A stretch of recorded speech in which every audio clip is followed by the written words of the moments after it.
opened it. I'm like, I'm literally getting off the toilet. I had to straddle the toilet and shuffle back to open it. I open the door. There's this woman. I'm thinking like, this is really an unflattering look.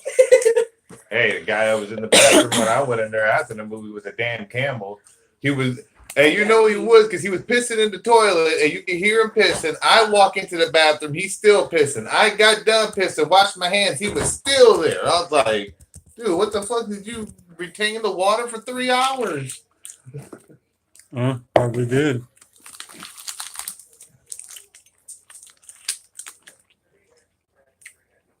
What's up, everybody? This is the review of Survivor Series of this year, and it just mix of emotions that with this pay-per-view is like happy, It sad. was horseshit.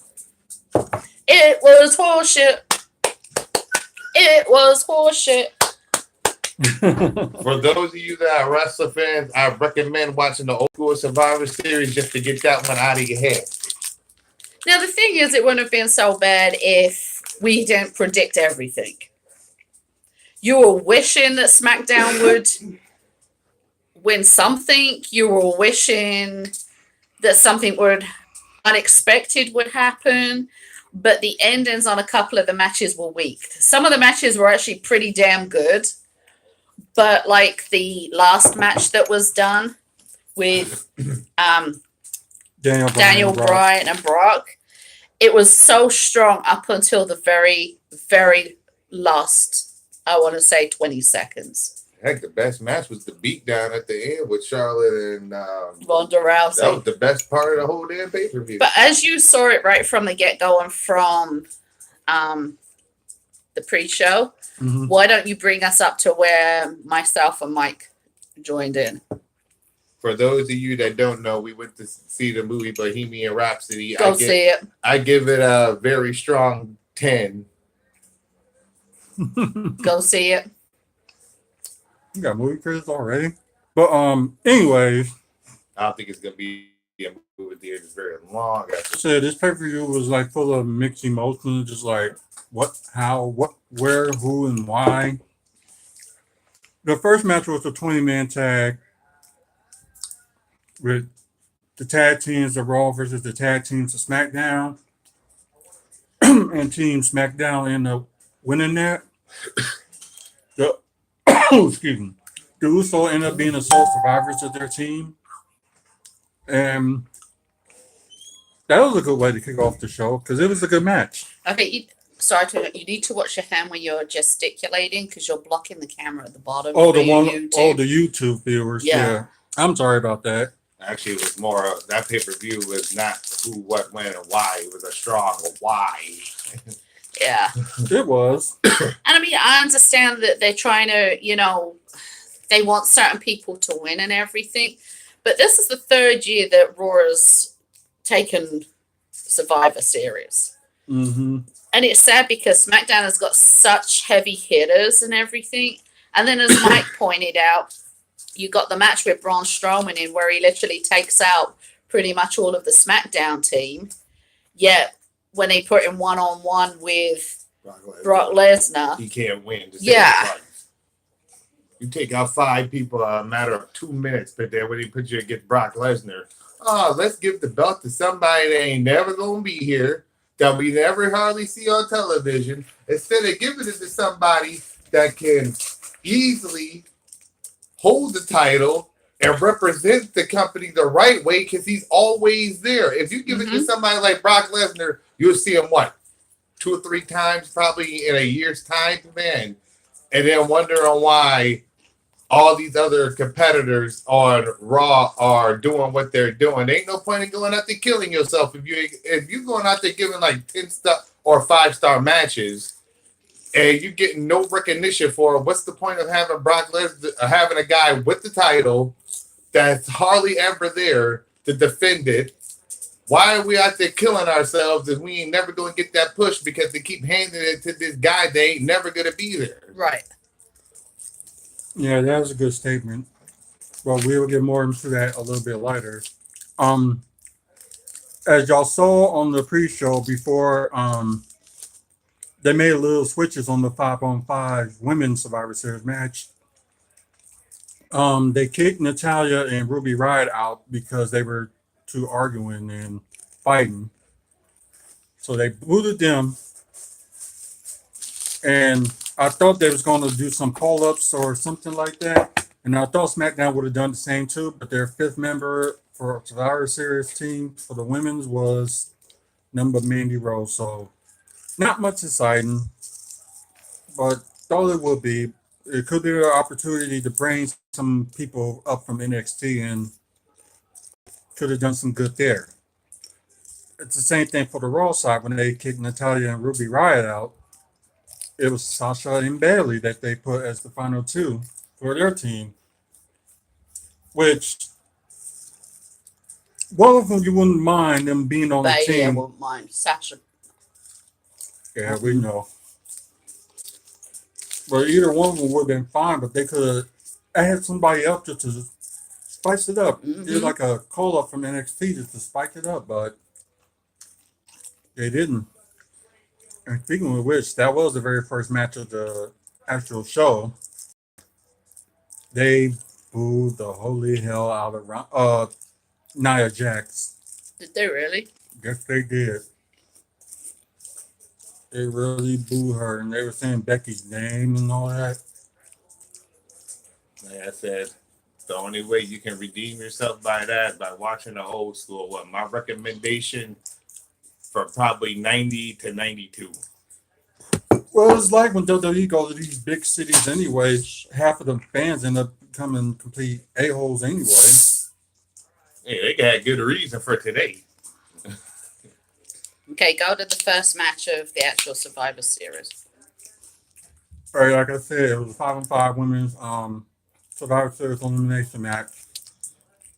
Yeah, it was, like, don't get me wrong, it was a good match, but you thinking because it seemed like SmackDown hadn't won the women's 5-on-5 matches in ever since they started this. So that's one disappointment right there. And although Nia turned on her team, but ended up being the sole survivor of her team, she ended up pushing Sasha Banks over and let Asuka tap her out. Then ended up between Nia and Asuka. You were thinking Asuka would win it since she was the sole survivor last year on the Survivor Series, but it didn't happen. So, Surprise. yep. Is Nia there a Jax reason won why for the the team. Asuka had yet to have the women's title? Is there a reason behind this? Well, this is according to Vince McMahon. She doesn't speak much English. That didn't seem to be a problem in NXT when she went undefeated through the whole women's division. NXT is Triple H's baby. Yeah. Everything Triple else H. is Triple Vince H McMahon. is very much as I dislike him as a person. He knows his stuff. Yeah, and in NXT. he knows who. And do you know what? And I was saying that he would actually be a good one to take over the reins from Vince McMahon. I thought he already did, but No, Mm-mm. because Triple H knows what brings in money. Mm-hmm. And he knows how to please fans, let's be honest. And he would know that for Asuka to hold a championship and all that lot would be a huge thing. What I recently found out is as well that he was actually behind the initial contact in doing over some of the overseas pay-per-views that we've had recently, the one in Australia and that lot, because he felt that WWE needs to branch out and needs to grow, and that it was kind of at a stalemate how it was here in the US, that they needed to branch out more. But he was kind of turned down by Vince as to the countries that he wanted it to go to. From what I can make out, remember what we were saying about Japan, about going out there and that lot. That was one of the things that he apparently was looking at. But Vince didn't think the money was to be made there. Bullshit. Japan are diehard wrestling fans. New Japan Pro Wrestling. Yeah. There you go. They are some diehard fans in Japan, and then knowing that something like WWE be coming to town, man, they'd be all over it. Especially with the cruiserweight division. So, but that's part of what I heard. But we digressed completely from what we were talking about. Right. I'm trying to think of the next match was, I think it was the tag team match, AOP versus Cesaro, and That's what we walked in. that's what y'all probably Right. walked in on. I didn't see all of that. Yeah, I'm trying to think what was the matches that y'all didn't see. Those were the matches. That was I did it. see. We only missed the pre-show. By the time we came in, Oh we yeah, were the on the tag pre-show team and the match. women match. Yeah. Okay. We saw the rest of it. Okay, so that match, I wouldn't say I wasn't that much interested in it, but it did have some kicks into it. Best part is when the home dude pissed his pants. That was the best part. Drake Maverick. He Yeah, pissed his pants. Yeah, yeah, he did. pissed his pants and when he ran into the Big Show. He ran around the ring. Big Show caught him and was just holding him there, like on the apron. And then eventually he looked like he was about to pass out, and then he pissed his pants. And then Big Show walked off camera laughing at him. Nice. Found it. Then Inside his bed. AOP finished him off 1, 2, 3. So AOP won that, which makes them Raw 2-0. Yes. No, we're just gonna go right to the Cruiserweight Championship match. Was an interesting match. Look at that. That was Like, what? decent. Huh? I'll admit the cruiserweight match was pretty decent. I'll admit to that. I think that was one, probably the match of the night, probably with that. Mustafa Ali versus Buddy Murphy. Good match either way. Ain't nobody cheated or anything like that, so you thought you would pick that from Buddy Murphy, but he didn't cheat. Match was fair, and Buddy Murphy retained. Hey, honest. I'm trying to think of another. Yeah, because I'm not trying to get to the top two right away. I think, was it the men's that was next? 'Cause I don't know. Oh yeah, Intercontinental Champion versus Yeah. United States Champion Shinsuke versus Seth Rollins. I think y'all missed that one. No. Oh, Oh, I y'all saw caught that one? Yeah. Oh, okay. This guy should have damn sure won that one because it's weird to have to give him that much of a push and then all of a sudden he goes to get somebody. Like, why would you hand this man the U.S. title and then make him a fallout guy? Like, there was no point. He was getting beat every once he got moved from NXT up to the main roster, he was pretty much getting beat every day in match. And then you put a belt on him. Why? Well, Don't even know how he got the U.S. title. no, this is what they did. They had him being undefeated up to WrestleMania. Where he lost to AJ Styles, and he turned heel. And all he was doing to AJ Styles was like low blowing him, but AJ still won. I think it was after the WrestleMania. I think they fought like 2-3 more times, and that was it. And how he won the United States champion because he beat Jeff Hardy. And I think it We was. don't need to talk about Jeff Hardy. And I'm trying to think, was it either I think it was before SummerSlam, I believe. Charlotte Flair's still awesome. Yeah, she is. So then we had the men's. 5-on-5. Yeah. Which Braun Strowman just ran a rough shot over everybody. That's all you really need to know. And see, and that's the whole thing is that the other thing I'm getting really sick and tired of is the Miz. Oh, Jesus. What did he do? He exists. He's annoying. And I understand that how his character is as a heel works really well for him. I mean, kudos there. He's been the Miz since his time on the Real World. That was his persona when he was on the Real World when he said he wanted to wrestle. So, I mean, more power to him. I mean, he really is one of those people who did do what he set out to do. So, I mean, there's no issue there. You know, and probably has got one of the hottest WWE wives there is as well on top of that. But to me, it feels like WWE has kind of run its course with the whole attitude he has with everybody. And it wouldn't be too bad if we saw him disappear for a little bit. What the news? Yeah. Because he's like, you know how you've always got that one family member who shows up at everything and always brags about everything, who's annoying at everything, and that's the Miz. And I understand he's WWE's poster boy right now for WWE movies. Because literally for the past, 5 years, every freaking movie that WWE has pretty much done, he's there. It's like, it's going to be like, oh, WWE is now doing Nightmare on Elm Street, Part 35, starring The Miz as Freddy Krueger.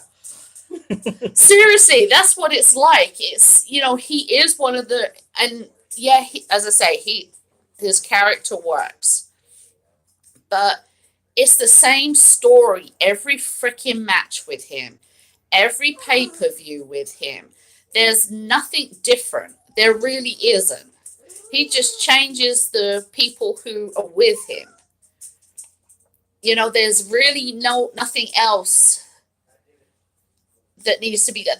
The only thing that he did was when he was with Maurice and they were going after John Cena. Oh, yeah. That was fucking hilarious, excuse my language.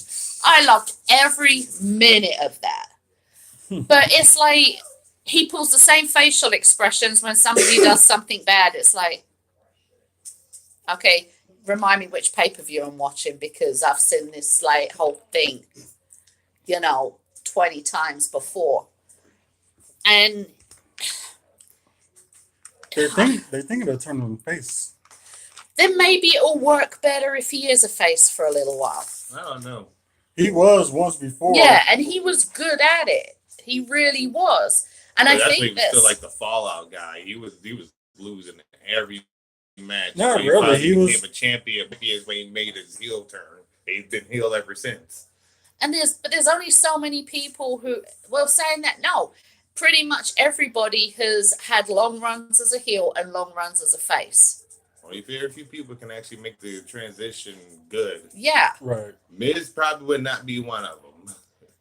No, but he is good as a face. I remember him as a face. Yeah, and he was really good. Yeah, he did win the IC championship when he was a face. But as I say, that's why those matches with him in just they don't hold my interest anymore. The rest of the match could have been absolutely phenomenal. It really could. But it's kind of for me like when it was the Divas before they were female superstar wrestlers, where it was like Divas match, bathroom break. It's like Miz is wrestling, bathroom break. Because it's like, oh my God, we got to deal with this shit again. Right. Do something different, Miz. Right.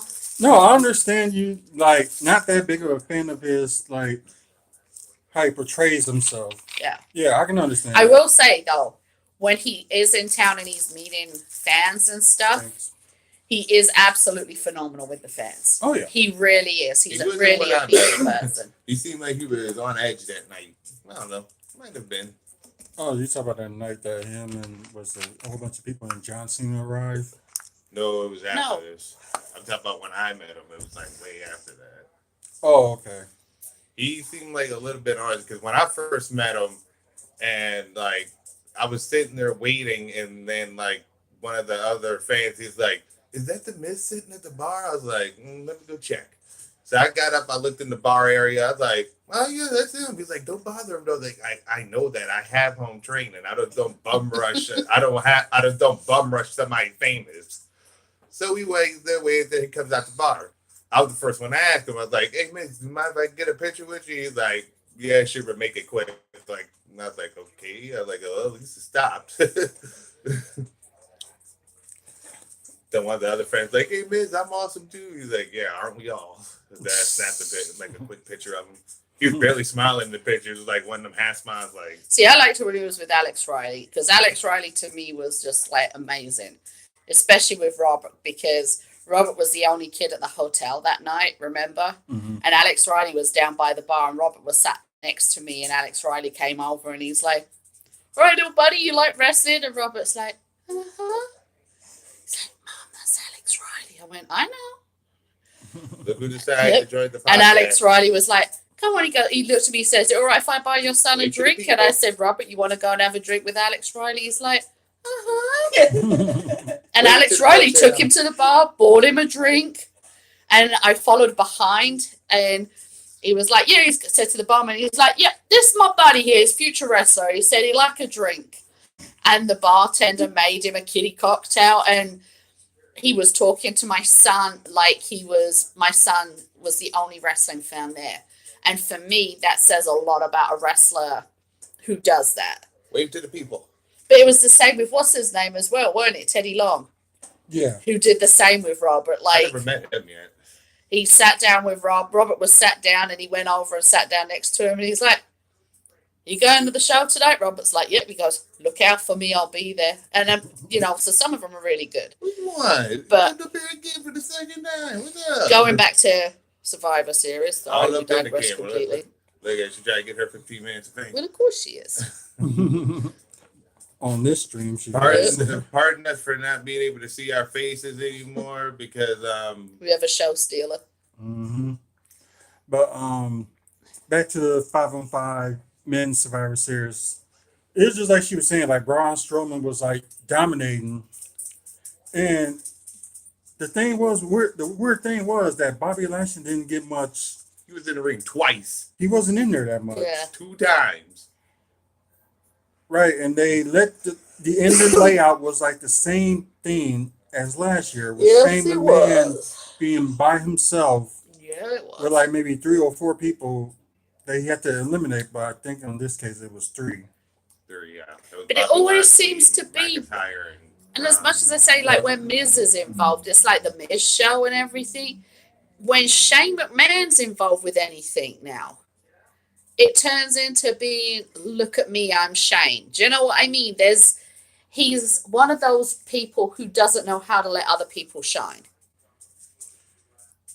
Yeah, I get what you're saying. And I understand he takes a lot of risks. Hell, that match against Undertaker, oh, shit.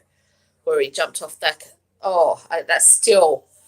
My heart jumped up into my throat that day when he did that plus jump. he did it again against Kevin Owens. Right. And so I truly understand that he does take incredible risks that a lot of wrestlers. Oh, Bears won. Okay. We're like, he does take a lot of incredible risks that a lot of other people don't do. Right. But it's like, he's another one where it's like, enough already, Shane. Well, I think they just like dragging him as like since Crown Jewel just to be Right, but involved with he everything. doesn't have to take the limelight from everyone. We know who you are, Shane. Okay, it's not like you're some newbie who's coming up trying to make his. But we know who you are in the company. We've been well aware of who you are in the company for the past how many years? 20, 30 years? We're aware of you. You went away and came back, and we still knew who you were. Nothing much has changed except the color of your hair. We knew who you were. So it's like that whole match to me, I really did not pay attention to because of that. I just couldn't. Well, for me, like I did enjoy the match until like the ending of it. It was just like, oh no, not this again. Second verse, same as the first. Right. So Moving on. Team Raw did win that. So that was Yeah, like 3-4 to nothing. Surprise.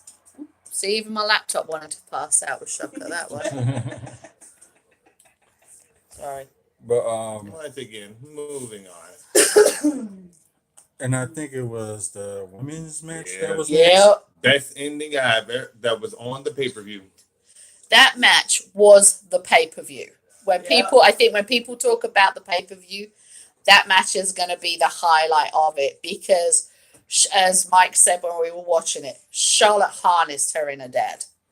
Mhm. She turned she into oh she was That's when you know she was Ric Flair's daughter. yeah, and you could almost see him in the crowd. There was this like light shining. That was Ric Yeah. Flair, just like So she's proud. evil. She's evil. Oh, I am so Yeah. proud. And you know, it was really good because, and I'll say this: Ronda Rousey can take a beating. Let's be honest. Oh yeah. Because she did come out of there just doing the pretend. Oh, we saw bruises, we saw blood, and anybody who knows what candlesticks are, or who don't know, they're not just regular canes. Singapore They cane. if say for example, my hand is one of them. When they hit, they open up and pinch, and then when they pull away, they pinch your skin.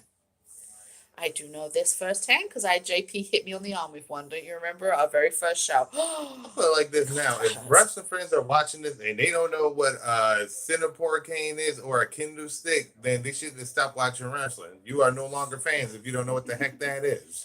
Yeah, but there are some people who don't know what it does when it hits you.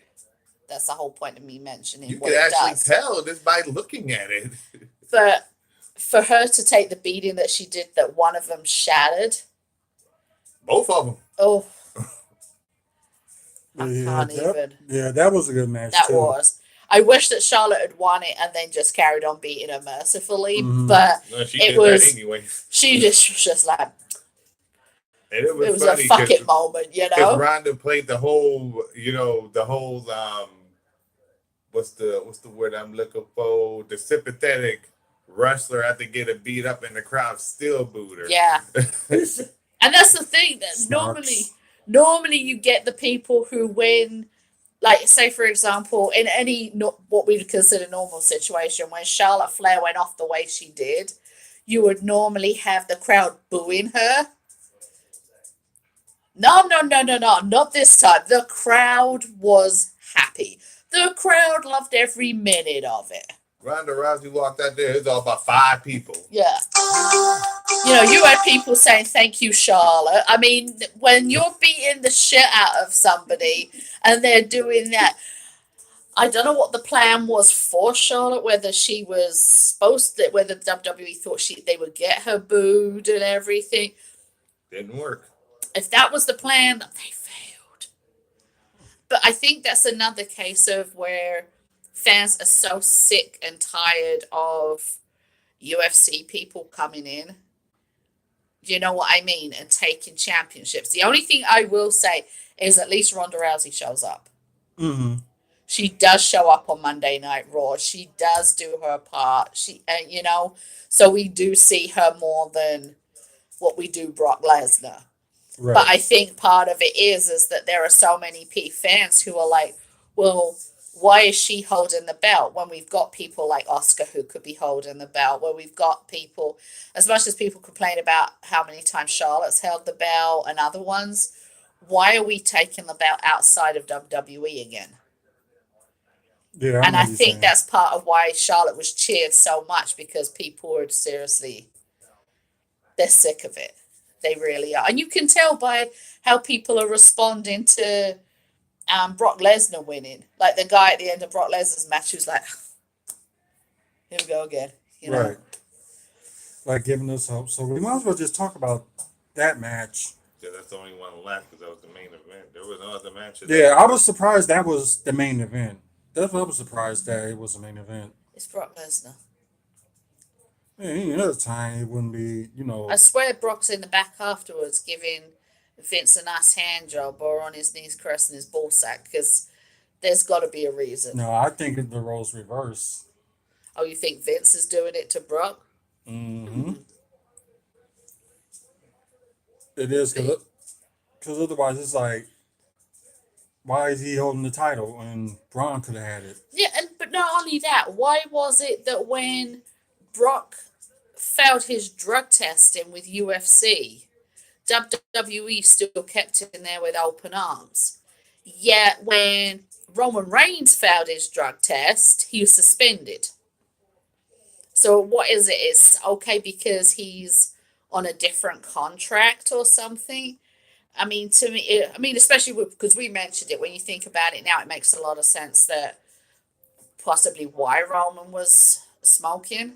Mm-hmm. because the start of leukemia, from what I can remember with Jordan, can be extremely painful. And if you think you're getting, especially when you get injured and everything, and then you're dealing with other things. Right. But we'll keep Brock Lesnar on the cards and that lot. And I remember people were pissed about that when that happened. Right, exactly. But with that match, like it was like all mostly Brock. But I thought it was gonna be over, but Daniel Bryan got a little bit, They crowd had to do going. that because they just can't put somebody like, because of course Daniel Bryan is the champion. They had to get So to 9:30 somehow. so if they'd have just threw him in the ring and let him get beat on and Brock would have got the pinfall, that'd have been like, okay, why'd you give the belt to him in the first place if he's just gonna get demolished? That kind of would have just thrown off the whole hype of giving him the title to begin with. So they had to let him shine for a little while to make it at least look believable. But yeah, it's just crazy. And then on top of that, it's like that the match would have been good if Brock had thrown Daniel Bryan around a little bit more at the end. But it was like Brock gets his ass beat for, 5 minutes? And then manages to crawl back in the ring, and then one move later, and That's it. it wasn't even like it was not what you would consider, like, say, being speared, or I'm trying to think, like when oh god, what's his name? Shawn Michaels would do a super kick Mm-hmm. and stuff. It's not like the move was something like that where you can be like, oh shit, that's a knockout right there. It was just flop. But yeah, as you heard the crowd when Brock Lesnar kept on suplexing Daniel Bryan, they were saying same old shit. Yeah. Because it is. It's like the same shit, different day. So say I would say this, from sitting here, and there were like 5 of us watching it. The only match that really held everybody's interest, and I mean everybody's interest, was the women's match with Ronda Rousey and Charlotte Flair. The only comments that were made during that were about that match. During the rest of them, the rest of us were like saying things about other shit that was going on. And that says a lot, because let's be honest, in the 11 years that we've been together watching pay-per-views and stuff, there were very few pay-per-views where only one match held our interest, like completely held our interest. It was Right. normally there was one match that didn't, that would be sitting here talking about, oh, well, yeah, we don't even know what happened in that match because, frankly, we weren't paying any attention. And now it's gotten worse and worse and worse. The best pay-per-view I say that I've seen so far this year was the all-women's pay-per-view. Yeah. And that did hold my interest through it, because it was like some of the shit was going on there. It was like, well, god dang. But the matches are like, it's sad now when where you say that the women's match was the best match. When you've got all these, we have some amazing male wrestlers who really are not being used to their full potential. And why? Because Vince has no competition, so he doesn't have to put Right. on that kind of. He doesn't have to put on that kind of show Yeah. that would be like pow. Because heck,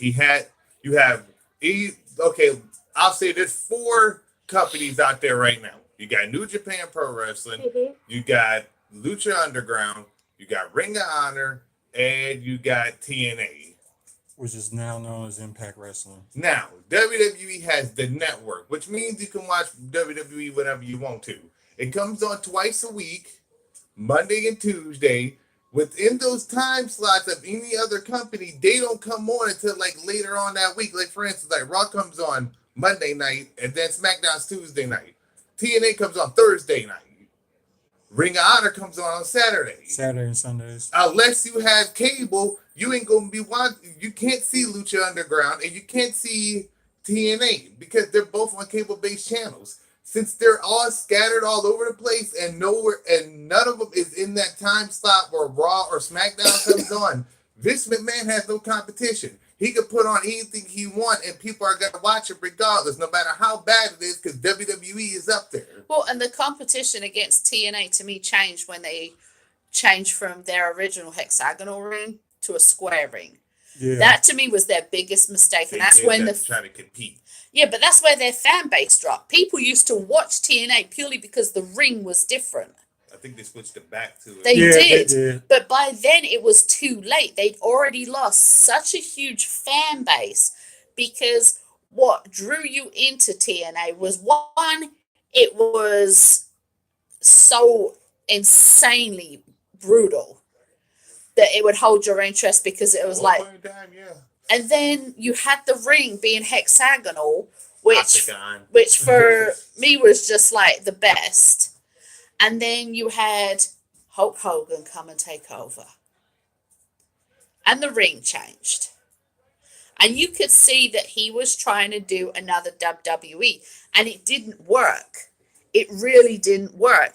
Because he was messing with something that had already established itself. And yeah, they've gone back to the original ring. But you've already lost your fan base.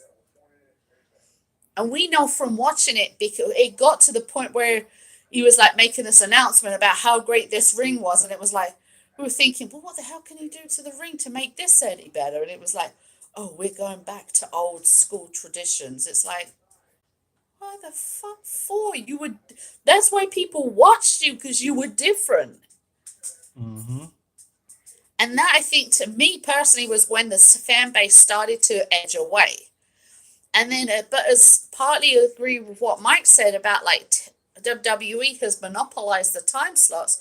But when it was like you had Raw on Monday and SmackDown on Friday, you had that big gap in the middle where you could put TNA and the other ones and people would go to watch it. Because if you think about it, I know it sounds stupid, on a Monday night, once Raw is done, it's a damn long time till Friday. Mm-hmm. Now it's not so much because you've got Monday, you've got Raw. Tuesday, you've got SmackDown. As Mike said, you've then got WWE Network. You've also then got NXT that comes on, as you know. You've got, what's that other one that you watch? Was it NXT UK? No. Um, Where they've had all the different tournaments go on and like oh, the Mae like, Young like they had the Classic. Mae Young Classic, And, the Cruiserweight Classic. yeah, so you've got those that are coming on like Wednesday, Thursday, Friday nights and everything. 9 times out of 10, there's something else going on a Saturday. Then Sundays, a lot of the time, there's pay-per-views. The thing about it, when WCW was up and running, it came on at either an hour or the exact same time that Monday Night Raw came on. And when Ted Turner started killing WWE in the ratings, that's when the whole Attitude Era kicked off. And what held that up was Austin, McMahon, Austin and The Rock, Austin and Triple H. So they had to put on a killer show to stay afloat. But now, since there's no competition, it's like Vince McMahon can just put on whatever. He doesn't have to put on a 5-star show every single time because there's nothing there that gonna bring him down because he's already up there. But all the other wrestling organizations either coming on at a different night or coming on channels that some people don't have access to, and Vince McMahon still being, or I should say WWE still being the top dog, they can just put on whatever and people are still gonna watch it. So and see, and the other, as you were saying about that, TNA did lose so much of its following, and then it got even worse when there was the rumors of the sale going on between them and WWE. Mm-hmm. Which actually why I wanted to bring up. You were saying about how can they show, well, Mike was, how can they show TNA clips on WWE? Part of the thing that they did with WWE to get money was that they sold WWE any star that they have on their roster, like WWE does. Mm-hmm. They've actually bought the rights to be able to use TNA footage if the person was at TNA. Oh. That was how TNA got a bunch of money from WWE. It's not that they've sold off everything. If they've sold off, and they haven't really sold off the catalog. They've sold off, I don't even know how to put it, almost like a rental. WWE can rent that footage to Their say, video library. yeah, so that they can say, okay, here's this person's wrestling history. And instead of it being like, okay, they were wrestling with, Florida training thing, and then they went with this company, then they went with this company, and then it's like, and then from 2000, say 9, they've got this huge gap, and then 2015, all of a sudden they're in WWE. Now WWE can show that we know where they were with TNA. Mm-hmm. They can now show the footage and certain things from that catalog. Which makes sense. Yeah. But overall with the pay-per-view, like I said, I got mixed emotions about it. I'll come back to that in a minute. So, y'all thoughts about the pay-per-view? Half and half. Mike's got thumbs down, and Because it was only one good match. For a 2-hour pay-per-view, it's half and one half, match. half and half for me. Hey, it ain't even a half and half. It was one good match in the whole name pay-per-view. For No, a some of the 2-hour pay-per-view, only one good match. No, some of the matches were pretty good, but it's just No, I came at half 2. of them, like the endings of those matches, Yeah, like really kind of killed like the it. Brock Lesnar one. That we knew Brock was gonna win. We knew he was gonna win. It was obvious he was gonna win because he's gonna hold that title right the way through the Royal Rumble. Let's be perfectly honest. But it was the ending of that. He could have beat the crap out of Daniel Bryan. Right. And what's he gonna do? It was almost like we flicked him on the forehead and pinned. Mhm. You kind of look around like, well, what the hell just happened? Like that poker death from Hogan and Nash. Oh, yeah. Don't remind us of that because that's when WCW was going out of business anyway because they're letting people run the company that didn't know how to. But anyways, it just crazy. Oh, that was earlier that they said like Brock can't be stopped. But he can be stopped, but it's just they trying to make him build so strong that Strong act wear. like that nobody can touch him. Strong wear. He's lost so much weight. Like I said, it look like that dagger on his chest now is a butter knife because he ain't got no muscle structure anymore like he used to. And see, and that's the thing. Yeah. You could understand more if he was still that big Hulk of a guy. But yeah, I just, no, can't deal with it. Got Nope. saggy boobs. He's got man boobs. He's got moobs. He has a nice pair of moobs. I'd say he's a Wait, solid moobs? C cup. Probably. Wait, moves? Moobs. Man boobs. You combine them, moobs. Ah. He's a solid C cup, perhaps bordering on a bit on a D. Look it up. Probably could look it up if you know. But I guess like best match I guess for everybody was probably that women. The women's match and the cruiserweight match was probably like the best two. Was probably like the best two in the whole card for a 2-hour pay-per-view. Only 2 matches are really good. Okay, can we also, going back to pay-per-view, can we also note that this is the second pay-per-view that's finished around about 9:30? Yeah, that's true. And why is it finishing around about 9:30 now? Because it was in LA, it would have been like, let's see, They're 2 hours 8 o'clock. behind us. They would have been done with it like, It's 7:30. yeah. And I understand they do a 2-hour, we've had like a 2-hour pre-show. Flop one of those, make it a 1-hour pre-show like you have had for every other freaking pre-show. Some of them were even 30 minutes, let's be perfectly honest. Flop it back over to one of those matches being part of the pay-per-view and make it the 3-hour pay-per-views that we're used to. Is it me or is it like they're putting too many pay-per-views on too many months and they're not using enough time to build up the storyline? Do you know what? I agree with that as well. I was okay with them when they had like the 2 pay-per-views. They had like certain ones, like two of them out of the month, certain months. See, I personally think they could do a pay-per-view every 6 weeks, not every 4 weeks or once a month, like every 6 weeks. Because as we've said before, there used to be a time where you had this phenomenal storyline leading up to the pay-per-views, where you were literally coming in your pants waiting for that pay-per-view. Old school 90s. I'm telling Because you, you people out there, didn't- get with the 90s. I'm telling you. Because you wanted to see that match. Then they Ooh, you wouldn't ain't wrestle. They wouldn't wrestle leading up to it. You You ain't didn't lying. have these little pathetic scrimmages in between. You had that. Oh yeah, you would see him show up on the ramp. Let's be honest, and butt into a match that way. No punches ever changed hands or anything.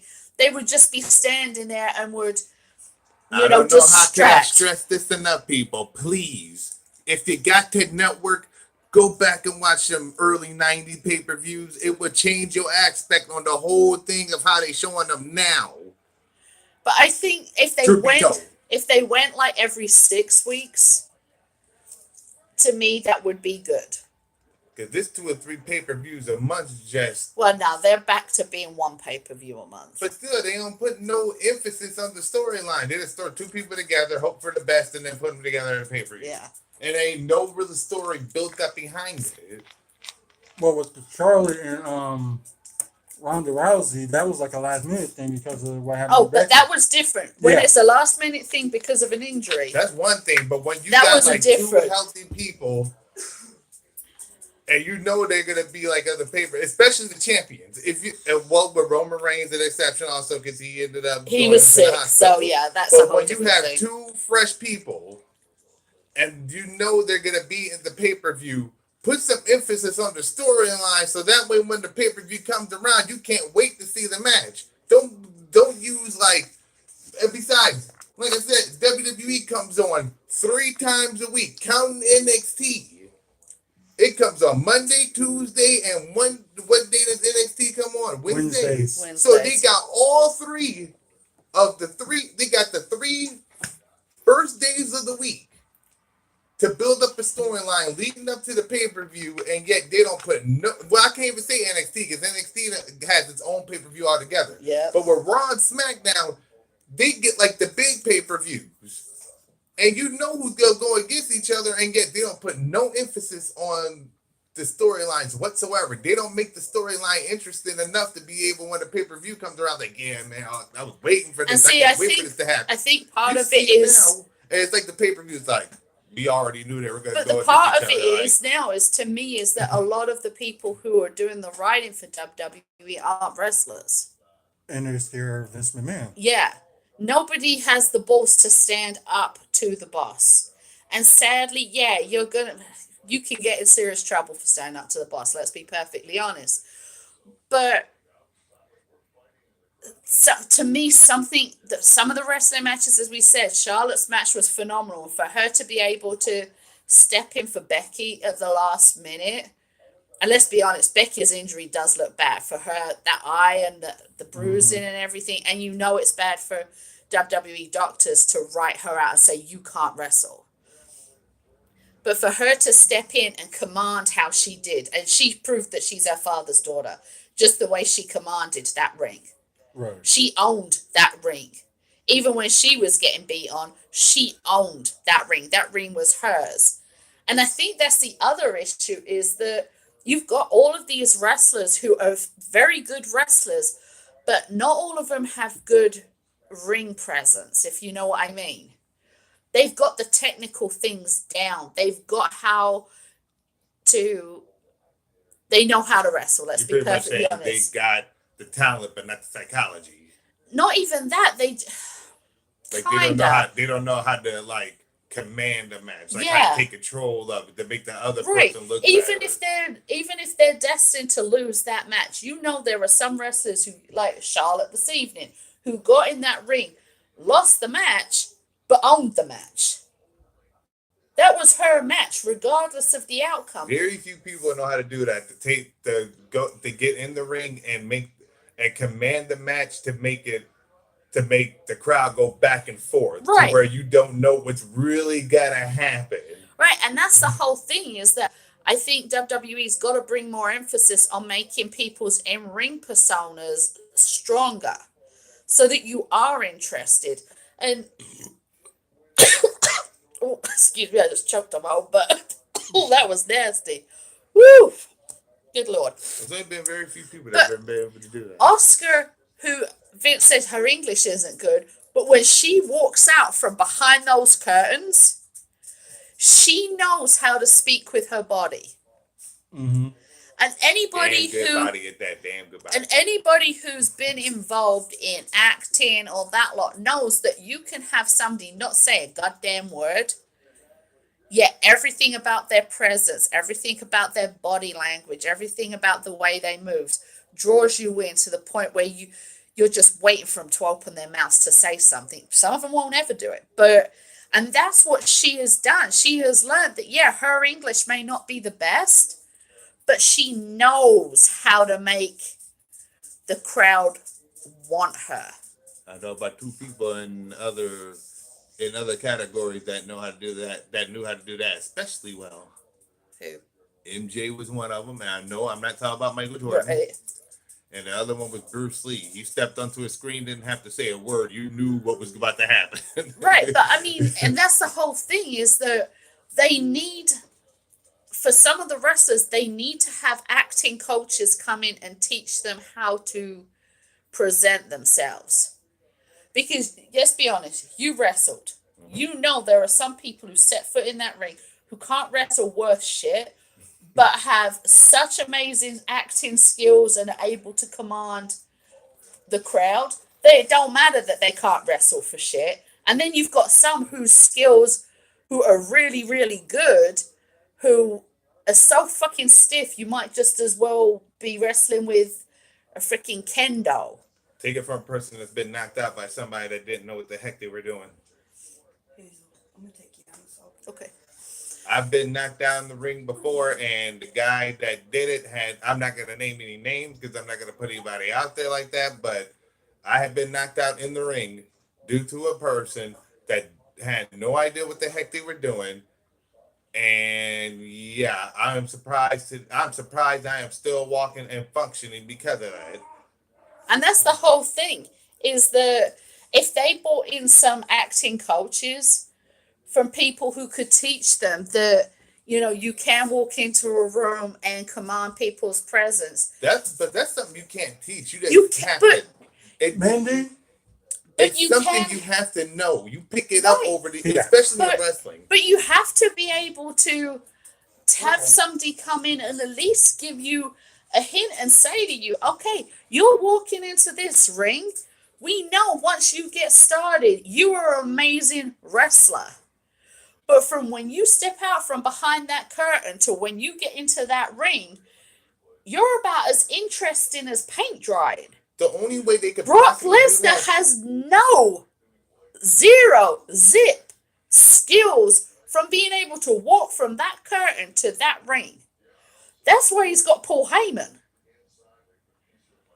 And if you Yeah, I can can't, see and that. if you've still got enough skills to hold a crowd in the ring wrestling wise, but you've been worked on with everything else and you still can't command that, get yourself a good manager. The only way they could possibly do it in WWE, not acting coach, they need to bring some old school brothers back and teach them the fundamental. Because of course, back in the day, it was all about presentation. You can have hell. Ric Flair is a prime example of it. He owned it from the time he got to the ring to the time the match started. He had it. Ended. You knew you were in for a treat the minute you heard Ric Flair's music start. He didn't even have to come out the back. You heard that music and you were ready. Talk to that man. That's the way you need to be talking to. And let's be perfectly honest. Him and or Triple H was another one. Charlotte has picked up the flair. Let's be perfectly honest. Mm-hmm. She knows how to come out from behind there. See, that's something you can't teach. That's something you just know. You just gotta know it. But as you said, perhaps bring back some of the old school wrestlers who were able to do that. As you said, Triple H and Shawn Michaels with DX. Oh my God. That you wouldn't even need for them to say a word. All you need to hear is, "Are you ready?" Mm-hmm. That's it. You're done. You gotta admit this though. In the early 90s, Hogan was the man for that too. Exactly. Hogan could walk out and just stand there. And Crowd he did. lost their minds. And that's the whole point, is that so much of that skill is gone. And I know WWE got rid of a lot of that because they wanted to bring back wrestling. But you've got to not just get rid of that old school charm, so to speak. You've got to bring that back in where you had, like, let's be honest, some of the best feuds were the war on words. It wasn't the fights themselves. It was the war on words between people leading up The to that. storyline leading up. Yeah. That's another, like I said, like we both said, that's something they need to work on. They ain't got no storylines anymore. It's just them coming out. I don't like you. I don't like you either. Interfering in each other's matches. Ain't no flair. And then when the pay-per-view comes around, you be like, oh my God, really? Let's be perfectly honest, okay? Me and Mike fighting earlier had more storyline than some of what you've seen on WWE. Yeah. And I'm pretty sure if we took it to a wrestling match, I would have just got my brace started hitting him. It would have been great, okay? More of a storyline. Not the coffee machine! But Anybody want anything? I see what y'all saying, but they had at the performance center, like they have an area where you can practice your promos and stuff. But they've got to get more of them in there. Do you We're know what I mean? We're not talking about promos. We're talking about like walking. Good storyline. Yeah. And also the whole entering thing. Like the coming flair out of the entrance. Like let's be honest, people laugh their ass off at Bayley's entrance. I love it. It's great. Let's be honest. You've got people who see those things outside car lots, standing outside there copying them and posting videos of them saying, oh, look, I'm like Bayley. Right. You got grown-ass men looking like complete fools doing it. It worked. So take the other 12. Sure, just doing one at a time, though. Okay. You've got the, people doing that are looking like complete fools. The whole glow thing. Tell me I did not go out and buy myself a pair of shoes that glow. Yes, you did. I do. I still have them. They are rechargeable, available at Walmart. They're on sale right now. Yeah, because I know Naomi was trying to find herself, like she had the skills, but she didn't have, like you said, the presence. Yeah, and they found that and it worked for her because, let's be honest, she harnessed the 80s with the neon. She got her hair so it glowed, her lipstick so it glowed, and every person out there from age 2 up to 92 wants a pair of shoes that light up. I bought a pair because I saw them and I'm like, I have to have a pair. Did I not? I was going around like, I need a pair of those shoes. I need a pair of those shoes. Right. Question for both of y'all. Do y'all think it's the problem with their gimmicks is the reason? It's not the gimmicks, it's just that they don't know how to work with the gimmick. Yeah. The gimmick is good for a lot of the wrestlers, but it's almost like they've been handed this sheet of paper that says, okay, this is what who you are. But nobody has sat try to use it. Yeah. But nobody has sat down with them and said to them, look, this is what we see for you. Do you know what I mean? Austin is a prime example. When he came in, they gave him the ringmaster. And they thought about for a minute, like, I'm not the ringmaster. Because $1 Million Man was his mouthpiece. And $1 Million Man already established himself. Austin established himself in WWE. So then, after $1 Million Man left, okay, now I got to start doing things for myself. And then a lot of people have probably heard this story. This man was still married to his ex-wife. It's like, okay, now that $1 Million Man, I'm watching an HBO documentary about this guy that was a hired hitman because like he killed all these people with no remorse. And Austin was thinking like that's the kind of person like not to kill people, but to make it like I don't give a damn.